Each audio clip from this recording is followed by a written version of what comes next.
What's going on? Like and subscribe for more incisive political comments. We're talking a little bit about Charlie Kirk and about the sort of anti-trans sentiment. Here's some older political questions that people might reach out to. How many trans activists or trans personalities can you name outside of like Kate, whatever her name is, something Jenner? Most people can't. And this is the reality is that, not only, questions like, if you're really anti-trans or anti-LGBT politics, can you go through the HRC's history of recruiting lawmakers? It's the largest organization supporting gay rights and has been. And so you should be able to do that, right? This is one of those sort of coloring or context points is that in reality, most gay and trans people are just doing nothing regarding politics. And when we think of just ordinary Americans and actually in the 99% of their time that they're not on social media and we ask, well, how has, the trans political movement impacted you and what do you think it's actually about in totality?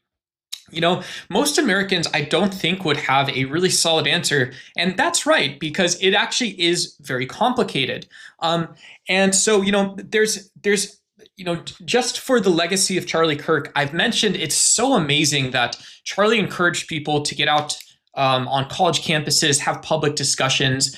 To me, that public forum that is created is one where informed people can float the best ideas to the top. And by floating the best ideas to the top, it means we make those ideas accessible to more people.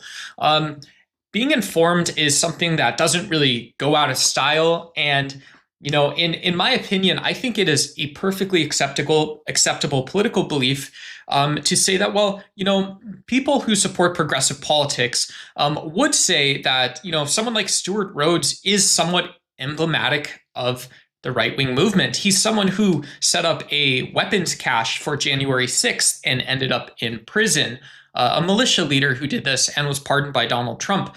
And the fact that someone like Stewart Rhodes isn't only platformed, but is in some ways he's celebrated, kind of goes to show that, if I can't name a trans influencer, but, off the top of my head, I can personally name someone that tried to start a civil war who's celebrated by the right.